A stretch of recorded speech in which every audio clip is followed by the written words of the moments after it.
Hi students, welcome to AB and PRR College of Science online classes. This video is for second year 4th semester BSc Computer Science students, paper 5, Operating Systems, Unit 1, topic Types of Operating Systems. మనం ఈ వీడియోలో types of operating systems గురించి తెలుసుకుంటాం. Operating systems చాలా రకాలు ఉంటాయి. ఇక్కడ మనం కొన్ని ఆపరేటింగ్ సిస్టమ్స్ గురించి తెలుసుకుందాం. అవేంటంటే batch operating system, multi programming operating system, time sharing operating system, real time operating system. ఇవి కాకుండా పర్సనల్ కంప్యూటర్స్కి, వర్క్ స్టేషన్స్కి, హ్యాండ్ హెల్డ్ డివైసెస్కి కూడా ఎటువంటి ఆపరేటింగ్ సిస్టమ్స్ని యూజ్ చేస్తామో మనం ఈ వీడియోలో చూద్దాం. ఫస్ట్ మనం బ్యాచ్ ఆపరేటింగ్ సిస్టమ్ గురించి తెలుసుకుందాం. ఓకే, బ్యాచ్ అంటున్నాం కదా. What is batch? బ్యాచ్ అంటే కలెక్షన్ ఆఫ్ సిమిలర్ యాక్టివిటీస్ని బ్యాచ్ అని అంటాం. అంటే ఒకేలాంటి యాక్టివిటీస్ పెర్ఫామ్ చేసే వాటన్నిటిని కూడా మనం ఒక బ్యాచ్ అని చెప్పేసి అనొచ్చు. ఫర్ ఎగ్జాంపుల్, ఒక క్లాస్లో 60 స్టూడెంట్స్ ఉంటే అందులో 30 మెంబర్స్ని మనం ఒక బ్యాచ్గా చేసి ల్యాబ్కి పంపిస్తాం. అలాగే నెక్స్ట్ 30 మెంబర్స్ని ఇంకొక బ్యాచ్గా చేసి మళ్ళీ ఇంకొకసారి ల్యాబ్కి పంపిస్తాం. అంటే ఇక్కడ 30 స్టూడెంట్స్ అనేవాళ్ళు ఒకసారి ల్యాబ్కి వెళ్ళి సిమిలర్ యాక్టివిటీస్, అంటే అందరూ ల్యాబ్ ప్రోగ్రామ్స్ని మాత్రమే అక్కడ ఎగ్జిక్యూట్ చేస్తారు కాబట్టి వాళ్ళందరూ కూడా ఒక బ్యాచ్ అనమాట. బ్యాచ్ ఓఎస్లో కూడా ఇలాగే బ్యాచెస్ ఉంటాయి. ఆ బ్యాచెస్లో జాబ్స్ ఉంటాయి. అసలు జాబ్ అంటే ఏంటి? జాబ్ అంటే program plus input data plus control instructions. అంటే జాబ్లో ప్రోగ్రామ్ ఉంటుంది, ఇన్పుట్ డేటా ఉంటుంది, రెండింటికి కావాల్సిన కంట్రోల్ ఇన్స్ట్రక్షన్స్ కూడా అన్నీ కలిపి ఉంటాయి. మొత్తం మూడింటిని కలిపి మనం జాబ్ అని చెప్పేసి అంటాం. మనం బ్యాచ్ ఆపరేటింగ్ సిస్టమ్ గురించి చదువుకునేటప్పుడు ఈ జాబ్ అనే పదాన్ని చాలా ఫ్రీక్వెంట్గా వింటాం. ఈ బ్యాచ్ ఆపరేటింగ్ సిస్టమ్ కంప్యూటర్తో డైరెక్ట్గా ఇంటరాక్ట్ అవ్వదు. యూజర్ తన జాబ్ని పంచ్ కార్డ్ రూపంలో తయారు చేస్తారు. ఆ పంచ్ కార్డ్స్ ఎలా ఉంటాయంటే ఒక నార్మల్ కార్డులా ఉండి వాటి మీద పంచెస్ చేసుకోవటానికి వీలుగా ఉంటాయి. యూజర్ ఈ పంచెస్ ద్వారా తన జాబ్ని తయారు చేస్తారు. పంచ్ ఉంటే దాని ద్వారా లైట్ పాస్ అయితే బైనరీ 1గా, లైట్ పాస్ అవ్వకపోతే బైనరీ 0గా తీసుకుంటారు. ఈ పంచ్ కార్డ్ని కార్డ్ రీడర్ ద్వారా రీడ్ చేస్తారు. అంటే మనం తయారు చేసిన ఈ జాబ్ని సిస్టమ్కి ఇవ్వడానికి ఒక కార్డ్ రీడర్ అనేది ఉంటుంది. దాని ద్వారా ఈ పంచ్ కార్డ్ని రీడ్ చేస్తారు. మనం బ్యాచ్ ఓఎస్ అనే కంప్యూటర్తో డైరెక్ట్గా ఇంటరాక్ట్ అవ్వదని చెప్పుకుంటున్నాం కదా. ఒకసారి మనం కింద ఈ డయాగ్రామ్ కనుక చూస్తే అందులో చాలామంది యూజర్స్ ఉన్నారు, జాబ్స్ ఉన్నాయి, ఆపరేటర్, బ్యాచెస్, కంప్యూటర్, ఇవన్నీ కూడా డిఫరెంట్గా ఉన్నాయి. ఈ యూజర్స్ అందరూ కూడా డిఫరెంట్ జాబ్స్ని ఇస్తారు. ఇచ్చినప్పుడు ఈ ఆపరేటర్ అనేది ఒక పర్సన్ కావచ్చు, లేదా జాబ్స్ అన్నిటినీ కూడా సిమిలర్గా ఉండే వాటన్నిటిని కూడా ఒక చోటకి చేర్చే ఒక ప్రోగ్రామ్ కూడా అవ్వచ్చు. ఈ ఆపరేటర్ ఏం చేస్తారంటే సేమ్ రిక్వైర్మెంట్స్ ఉన్న సిమిలర్ జాబ్స్ ఏవైతే ఉంటాయో వాటన్నిటిని గ్రూప్ చేస్తారు. గ్రూప్ చేసి ఒక బ్యాచ్గా ఫామ్ చేస్తారు. అంటే ఆ సేమ్గా ఎగ్జిక్యూట్ అయ్యే వాటన్నిటికి సంబంధించిన పంచ్ కార్డ్స్ అన్నిటినీ కూడా ఒక బ్యాచ్ రూపంలో వాటిని తీసుకోవటం జరుగుతుంది. ఈ సేమ్ జాబ్స్ ఉన్న ఈ బ్యాచెస్ అంటే పంచ్ కార్డ్స్ని సిపియూకి ఇస్తారు. అంటే కార్డ్ రీడర్ ద్వారా సిపియూకి పంపిస్తారు అనమాట. ఒక జాబ్ కంప్లీట్ అయిన తర్వాత ఇంకొక జాబ్ని తీసుకుంటూ ఉంటుంది. అంటే మనం ఇప్పుడు పంపించిన ఆ బ్యాచ్లో ఒక సిమిలర్ జాబ్స్ అన్నీ ఉన్నాయి కదా, అందులో ఒక జాబ్ కంప్లీట్ అయిన తర్వాత ఇంకొక జాబ్ని అదే తీసుకుంటుంది. అంటే యూజర్ ఒకసారి బ్యాచ్ని సిపియూకి కార్డ్ రీడర్ ద్వారా ఇస్తే చాలు, ఆ బ్యాచ్లో ఉన్న జాబ్స్ అన్నిటినీ కూడా మళ్ళీ యూజర్ యొక్క ఇంటర్వ్యూయింగ్ అంటే దాంట్లోకి అతను మళ్ళీ వేలు పెట్టవలసిన అవసరం లేకుండా మొత్తం ఆ బ్యాచ్లో ఉన్న అన్ని జాబ్స్ని కూడా అదే కంప్లీట్ చేస్తుంది, ఎగ్జిక్యూట్ చేసుకుంటూ వెళ్ళిపోతుంది. ఆ బ్యాచ్ కంప్లీట్ అయిపోయిన తర్వాతే అది ఇంకొక బ్యాచ్ని తీసుకుని దాన్ని ఎగ్జిక్యూట్ చేస్తుంది. ఈ విధంగా మనకి బ్యాచ్ ఆపరేటింగ్ సిస్టమ్ అనేది వర్క్ అవుతుంది. ఈ బ్యాచ్ ఆపరేటింగ్ సిస్టమ్కి సంబంధించిన అడ్వాంటేజెస్ని చూద్దాం.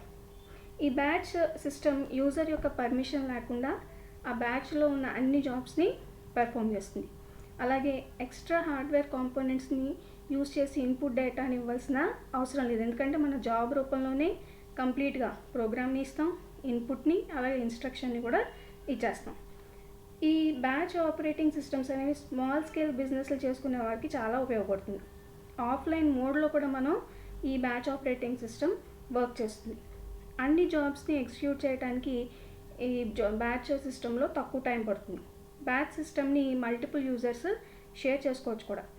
బ్యాచ్ సిస్టంలో ఐడియల్ టైం అనేది చాలా తక్కువగా ఉంటుంది. అంటే CPU ఖాళీగా ఉండటం అనేది చాలా తక్కువగా ఉంటుంది. ఎప్పుడు ఏదో ఒక జాబ్ని అది ఎగ్జిక్యూట్ చేస్తూ ఉంటుంది. బ్యాచ్ జాబ్స్కి స్పెసిఫిక్ టైంని అసైన్ చేస్తుంది. ఎప్పుడైనా కంప్యూటర్ ఐడల్గా ఉంటే అప్పుడు అది ఆ బ్యాచ్లో ఉన్న జాబ్స్ని ప్రాసెస్ చేయటం స్టార్ట్ చేస్తుంది. రిపీటెడ్ వర్క్స్ని బ్యాచ్ ఆపరేటింగ్ సిస్టమ్ అనేది చాలా ఈజీగా మేనేజ్ చేస్తుంది. ఇవన్నీ కూడా బ్యాచ్ ఆపరేటింగ్ సిస్టమ్కి సంబంధించిన అడ్వాంటేజెస్. అలాగే బ్యాచ్ ఆపరేటింగ్ సిస్టమ్కి సంబంధించిన డిసడ్వాంటేజెస్ని కూడా చూద్దాం. బ్యాచ్ ప్రాసెసింగ్ సిస్టంలో ఆన్లైన్ సెన్సర్స్ అప్పుడప్పుడు పనిచేయకపోవచ్చు. ఏదైనా జాబ్ ఆగిపోతే దాన్ని మళ్ళీ టైం ప్రెడిక్ట్ చేసి ఈ టైంకి అవుతుంది అని చెప్పడం అనేది కష్టం. చేయటానికి దాని యొక్క వర్క్ లోడ్ని ఇంక్రీజ్ చేయవలసి వస్తూ ఉంటుంది. పొరపాటున ఏదైనా బ్యాచ్ ఆపరేటింగ్ సిస్టంలో పొరపాటు జరిగితే ఆ బ్యాచ్ అనేది ఇన్ఫైనైట్ లూప్లోకి వెళ్ళిపోతుంది. అంటే ఆ బ్యాచ్లో ఉండే జాబ్స్ని అది ఎప్పుడు కూడా ఎగ్జిక్యూట్ చేస్తూ ఉంటుందన్నమాట. మన ప్రొటెక్షన్ సిస్టమ్ సరిగ్గా లేకపోతే వేరే జాబ్ ఏదైనా సరే దానికి ఉన్న ఇన్పుట్స్ని వాటిని తీసుకుంటూ పెండింగ్ జాబ్స్ మీద వాటి యొక్క ఎఫెక్ట్ని అనేది అది చూపించవచ్చు. కాబట్టి మన ప్రొటెక్షన్ సిస్టమ్ని చాలా జాగ్రత్తగా చూసుకోవాలి. అంటే వేరే జాబ్స్ ఏవి కూడా మన పెండింగ్ జాబ్స్ మీద వాటి యొక్క ఎఫెక్ట్ పడకుండా మనం ఇక్కడ వాటిని చూసుకోవాలి. బ్యాచ్ సిస్టమ్స్ని ఆపరేట్ చేసే ఆపరేటర్స్ ఎవరైతే ఉంటారో వాళ్ళు బాగా ట్రైన్ అయి ఉండాలి. బ్యాచ్ సిస్టమ్స్ని డీబగ్ చేయడం కూడా చాలా కష్టం. కొన్ని జాబ్స్ చాలా టైం తీసుకుంటాయి. అంటే ఎర్రర్స్ అవి వచ్చినప్పుడు మిగతా జాబ్స్ కూడా చాలా టైం వరకు వెయిట్ చేయవలసి వస్తూ ఉంటుంది. ఇవన్నీ కూడా బ్యాచ్ ఆపరేటింగ్ సిస్టమ్కి సంబంధించిన డిసడ్వాంటేజెస్. ఇదంతా కూడా మనకి ఒక type of operating system, batch operating system. మన నెక్స్ట్ ఆపరేటింగ్ సిస్టమ్ వచ్చి multi programming operating system. Multi programming operating system అంటే మెమరీలో 2 లేదా అంతకంటే ఎక్కువ ప్రోగ్రామ్స్ ఉంటే ప్రాసెసర్ ఆ ప్రోగ్రామ్స్ మధ్యలో షేర్ చేసుకోవటాన్ని మల్టీ ప్రోగ్రామింగ్ అంటారు. అంటే ఒక ప్రాసెసర్ని ఎక్కువ ప్రోగ్రామ్స్కి షేర్ చేస్తాం అన్నమాట. అంటే సింగిల్ షేర్డ్ ప్రాసెసర్ అని కూడా అనొచ్చు. దీన్నే మనం ఏమనొచ్చు అంటే సింగిల్ షేర్డ్ ప్రాసెసర్ అని కూడా అనొచ్చు. ఈ మల్టీ ప్రోగ్రామింగ్ వలన CPU యూటిలైజేషన్ అనేది ఇంక్రీజ్ చేసుకోవచ్చు. అలాగే CPU ఐడియల్గా లేకుండా ఏదో ఒక జాబ్ ఎగ్జిక్యూట్ చేస్తూ ఉంటుంది. ఇదంతా కూడా మనకి మల్టీ ప్రోగ్రామింగ్. అంటే ఒక ప్రాసెసరే చాలా ప్రోగ్రామ్స్కి మనం షేర్ చేస్తాం. దాన్ని మనం ఏమంటాం అంటే మల్టీ ప్రోగ్రామింగ్ అని చెప్పేసి అంటాం. ఈ మల్టీ ప్రోగ్రామింగ్ ఆపరేటింగ్ సిస్టమ్ ఎలా వర్క్ అవుతుందో చూద్దాం. ఈ ఆపరేటింగ్ సిస్టమ్ ఒకేసారి చాలా జాబ్స్ని మెమరీలో ఉంచుతుంది. డయాగ్రామ్లో చూస్తున్నాం కదా, జాబ్ 1 to జాబ్ n. ఒకవేళ జాబ్స్ ఏమీ లేకపోతే ఎంటీ స్పేస్ అనేది అది వదిలేస్తుంది. ఈ జాబ్స్ నుంచిన చోటనే ఏమంటారంటే జాబ్ పూల్ అని చెప్పేసి అంటారు. ఆ జాబ్స్ ఉన్న ప్లేస్ని అంతటిని కూడా జాబ్ పూల్ అని చెప్పేసి అంటారు. OS ఒక జాబ్ని తీసుకుని దాన్ని ఎగ్జిక్యూట్ చేయటం స్టార్ట్ చేస్తూ ఉంటుంది. ఈ స్టార్ట్ చేసినప్పుడు OSలో అన్ని యాక్టివ్ ప్రోగ్రామ్స్ని మానిటర్ చేస్తూ ఉంటుంది. అంటే జాబ్స్లో ఏది యాక్టివ్గా ఉందో వాటి అన్నిటిని కూడా మానిటర్ చేస్తూ ఉంటుంది. అలాగే జాబ్ పూల్ నుంచి ఏదైనా ఒక జాబ్ అనేది IO డివైజెస్తో వర్క్ చేస్తూ ఉంటాయి. అంటే CPU నుంచి బయటకు వచ్చేసి ఇన్పుట్ అవుట్పుట్ డివైజెస్తో కనుక అది వర్క్ చేస్తూ ఉంటే అప్పుడు వెంటనే ఈ మల్టీ ప్రోగ్రామింగ్ ఆపరేటింగ్ సిస్టమ్ ఏం చేస్తుందంటే జాబ్ పూల్ నుంచి CPUకి ఇంకొక జాబ్ని అలొకేట్ చేస్తుంది. అంటే CPU ఐడియల్గా ఉండదు. అంటే మళ్ళీ ఆ ప్రోగ్రామ్ కంప్లీట్ అయ్యేంత వరకు, అంటే ఇన్పుట్ అవుట్పుట్ డివైజెస్తో వర్క్ చేస్తున్నప్పుడు CPU ఖాళీగా ఉండకుండా ఇంకొక జాబ్ని తీసుకుని ఎగ్జిక్యూట్ చేస్తూ ఉంటుంది. మళ్ళీ ఆ ఇన్పుట్ అవుట్పుట్ డివైజెస్తో ఆ ఫస్ట్ జాబ్ యొక్క పని అయిపోయిన వెంటనే మళ్ళీ CPU తీసుకుని మళ్ళీ దాన్ని ఎగ్జిక్యూట్ చేస్తూ ఉంటుంది. అంటే ఎప్పుడు కూడా CPU అనేది ఐడియల్గా ఉండదు. ఈ విధంగా మనకి మల్టీ ప్రోగ్రామింగ్ ఆపరేటింగ్ సిస్టమ్ అనేది వర్క్ అవుతుంది. ఈ మల్టీ ప్రోగ్రామింగ్ ఆపరేటింగ్ సిస్టమ్కి సంబంధించిన అడ్వాంటేజెస్ని అలాగే డిసడ్వాంటేజెస్ని చూద్దాం. అందులో అడ్వాంటేజెస్ ఏంటంటే CPU యొక్క పూర్తి మరియు ఎఫిషియెంట్ యూటిలైజేషన్ అనేది ఉంటుంది ఈ మల్టీ ప్రోగ్రామింగ్ ఆపరేటింగ్ సిస్టమ్స్లో. అలాగే యూజర్ CPUకి ఒకేసారి చాలా ప్రోగ్రామ్స్ని అలొకేట్ చేస్తారేమో, అలొకేట్ చేసేసిన ఫీలింగ్ అనేది కలుగుతుంది. అంటే యూజర్ ఏమనుకుంటాడంటే మనం ఎన్ని ప్రోగ్రామ్స్ ఇచ్చినా సరే సిపియు మనకి ఎగ్జిక్యూట్ చేసి ఇస్తుంది అనే ఒక ఫీలింగ్లో ఉంటారు. ఆ ఫీల్ అనేది ఈ మల్టీ ప్రోగ్రామింగ్ ఆపరేటింగ్ సిస్టమ్ ఇస్తుంది. నెక్స్ట్ అలాగే ఈ మల్టీ ప్రోగ్రామింగ్ ఆపరేటింగ్ సిస్టమ్కి సంబంధించిన డిసడ్వాంటేజెస్ని చూద్దాం. డిసడ్వాంటేజెస్ ఏంటంటే సిపియుని అప్పటికప్పుడు షెడ్యూల్ చేయాలి. అంటే ఏ జాబ్ ఎప్పుడు తీసుకోవాలి, ఎప్పుడు అది మిగతా రిసోర్సెస్ని యూజ్ చేసుకోవాలి అనేది షెడ్యూల్ చేసి ఉంచాలి. మెమరీలో చాలా జాబ్స్ని ఉంచడానికి మెమరీని మేనేజ్ చేస్తూ ఉండాలి. ఎందుకంటే మనం జాబ్ పూల్లో జాబ్స్ని ఉంచుతాం కదా, అంటే ఆ జాబ్ ఎగ్జిక్యూట్ అయిపోయిన వెంటనే మెమరీలోంచి ఆ జాబ్ పూల్లోంచి దాన్ని తీసేసి మెమరీలోంచి తీసేసి మనం సెకండరీ స్టోరేజ్ డివైస్లో స్టోర్ చేసుకునే విధంగా మనం దాన్ని మెమరీని మేనేజ్ చేసుకుంటూ ఉండాలన్నమాట. ఇవన్నీ కూడా మల్టీ ప్రోగ్రామింగ్ ఆపరేటింగ్ సిస్టమ్కి సంబంధించిన advantages and disadvantages. Next operating system time sharing operating systems. Time sharing operating system పేరుకి తగినట్టుగానే ప్రతి టాస్క్కి కూడా టైం షేర్ చేస్తుంది. ప్రతి టాస్క్ ఎగ్జిక్యూట్ చేయడానికి కొంత టైంని అలొకేట్ చేసుకుంటుంది. ఒక యూజర్ లేదా అంతకంటే ఎక్కువ యూజర్స్ కూడా ఈ టైమ్ షేరింగ్ ఆపరేటింగ్ సిస్టమ్స్తో వర్క్ చేయొచ్చు. సింగిల్ సిస్టంలో వర్క్ చేసేటప్పుడు ప్రతి యూజర్కి సిపియు యొక్క టైం అలొకేట్ చేయబడుతుంది. అంటే ఒక సిస్టంలోనే మల్టిపుల్ యూజర్స్ కనుక వర్క్ చేస్తే అంటే ఎక్కువ టాస్క్ని ఎగ్జిక్యూట్ చేస్తూ ఉంటుంది అనమాట ఒకేసారి అది. అందుకే దీన్ని మల్టీ టాస్కింగ్ సిస్టమ్ అని కూడా అంటారు. ఎందుకంటే ఒక యూజరే ఎక్కువ టాస్క్లు ఇవ్వచ్చు, లేదా ఎక్కువ మంది యూజర్స్ కూడా ఎక్కువ టాస్క్ని ఇవ్వచ్చు అనమాట. ఈ టాస్క్లు సింగిల్ యూజర్ నుంచి లేదా మల్టిపుల్ యూజర్స్ నుంచి ఉంటాయి. ప్రతి టాస్క్ ఎగ్జిక్యూట్ అవడానికి పట్టే టైంని క్వాంటమ్ అని చెప్పేసి అంటాం. ఈ టైం ఇంటర్వెల్ అయిపోయిన తర్వాత ఓఎస్ వేరే టాస్క్ అది స్విచ్ అయిపోతూ ఉంటుంది. ఫర్ ఎగ్జాంపుల్ కింద డయాగ్రామ్ని కనుక చూస్తే మనకు తెలుసు ప్రాసెసర్ యొక్క టైం డిఫరెంట్ టాస్క్లకి మధ్యలో డివైడ్ చేస్తాము అని చెప్పేసి చెప్తున్నాం కదా.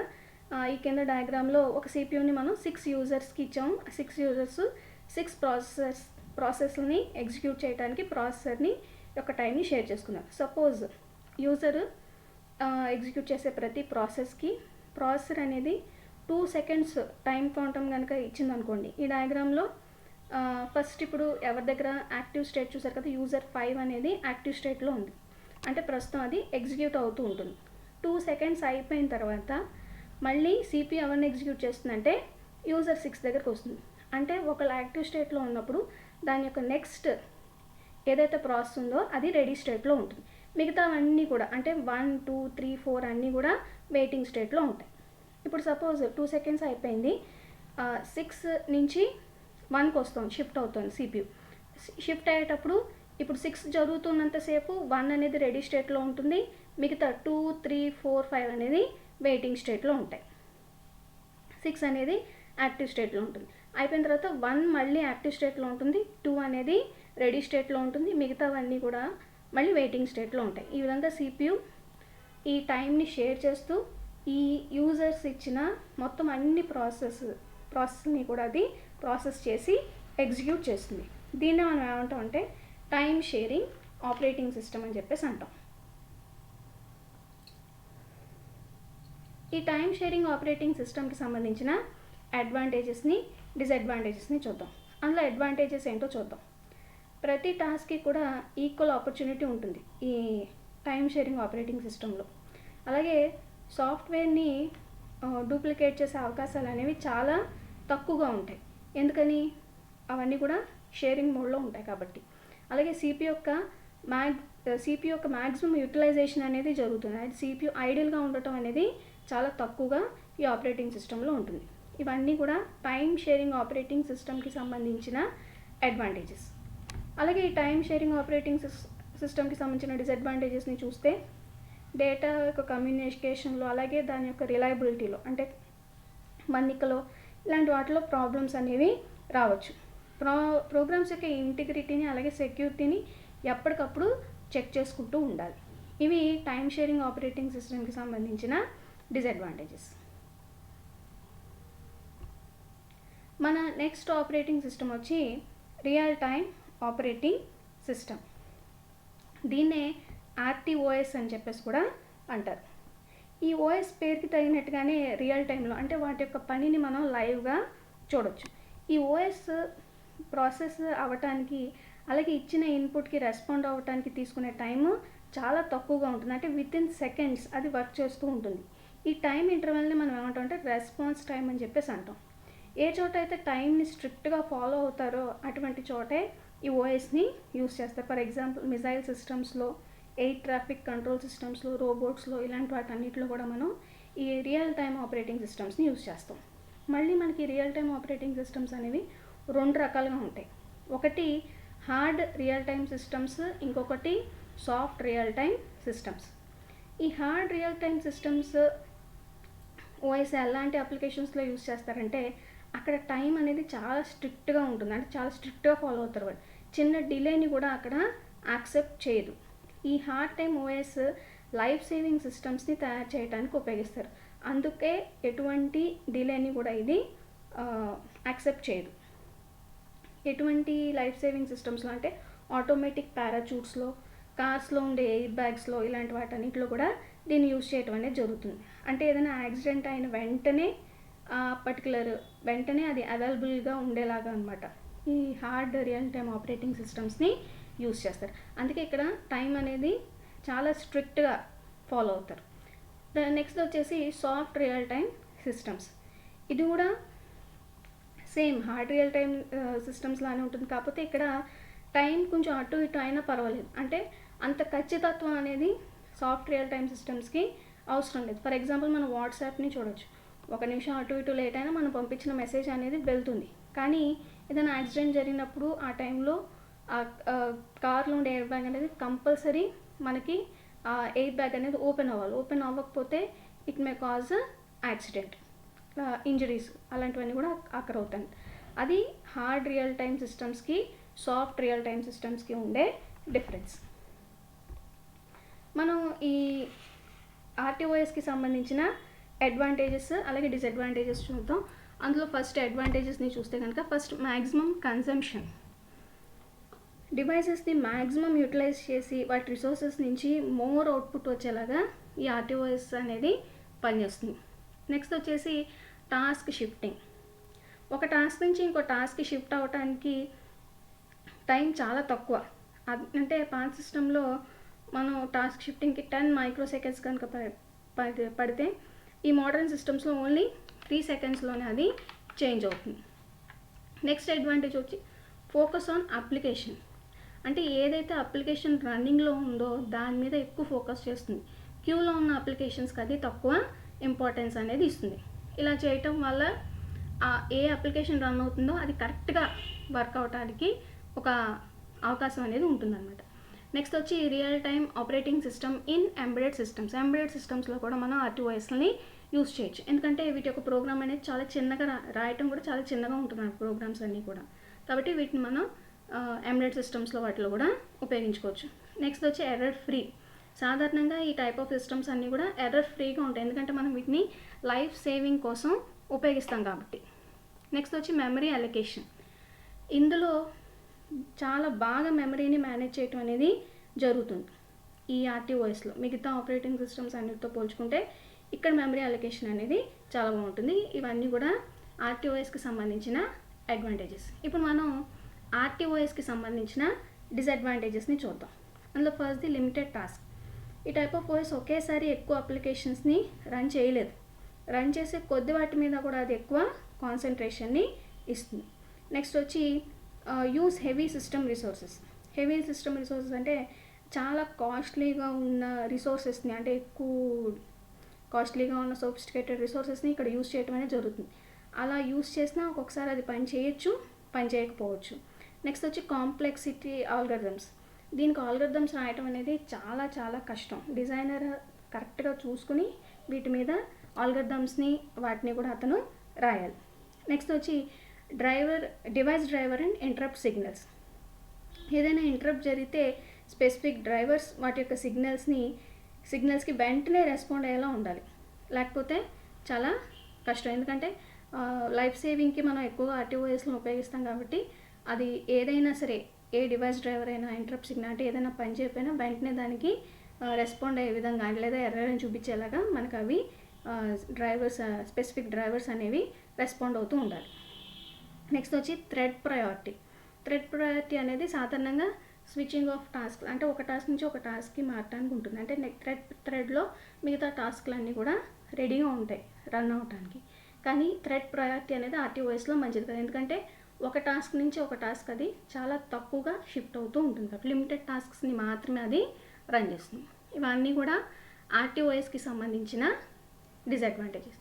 ఇప్పటి వరకు మనం టైప్స్ ఆఫ్ ఆపరేటింగ్ సిస్టమ్స్ని చూసాం. అంటే batch operating system, multi programming operating system, time sharing operating system, అలాగే రియల్ టైమ్ ఆపరేటింగ్ సిస్టమ్. వీటితో పాటు మనం ఇప్పుడు పర్సనల్ కంప్యూటర్స్కి, వర్క్ స్టేషన్స్కి, అలాగే హ్యాండ్ హెల్డ్ డివైజెస్కి ఉపయోగించే ఆపరేటింగ్ సిస్టమ్స్ గురించి తెలుసుకుందాం.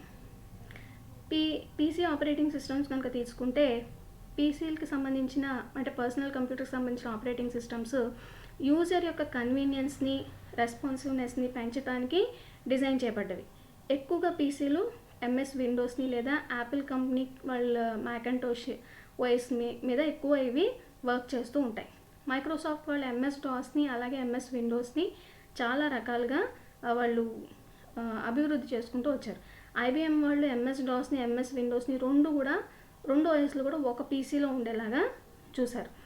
యాపిల్ కంపెనీ వాళ్ళు మ్యాకంటోష్ని అడ్వాన్స్ ఫీచర్స్ తోటి డెవలప్ చేయడం అనేది జరిగింది. ఈ ఆపరేటింగ్ సిస్టమ్స్ అన్నీ కూడా మనం పర్సనల్ కంప్యూటర్స్కి యూజ్ చేసుకుంటాం. అలాగే వర్క్ స్టేషన్స్కి ఎటువంటి ఉపయోగించుకుంటాం. వర్క్ స్టేషన్స్ అనేవి స్పెషల్ కంప్యూటర్స్. ఇవి టెక్నికల్ లేదా సైంటిఫిక్ అప్లికేషన్స్ కోసం తయారు చేయబడ్డవి. ఇవి లోకల్ నెట్వర్క్తో అలాగే మల్టీ యూజర్ ఓఎస్ని యూజ్ చేస్తూ ఉంటాయి వర్క్ స్టేషన్స్ అనేవి. నెక్స్ట్ హ్యాండ్ హెల్డ్ ఓఎస్లను చూద్దాం.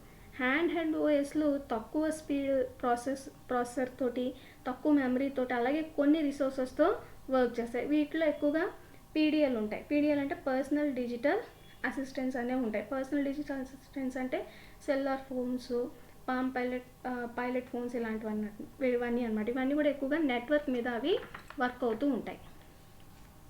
ఈ హ్యాండ్ హెల్డ్ డివైజెస్కి లేదా పర్సనల్ డిజిటల్ అసిస్టెంట్స్కి ఉపయోగించుకునే ఆపరేటింగ్ సిస్టమ్స్ ఏంటంటే palm OS, Microsoft Windows CE, అలాగే లైనక్స్ బేస్డ్ ఆపరేటింగ్ సిస్టమ్లు అన్నీ కూడా వీటికి ఉపయోగించుకుంటూ ఉంటారు.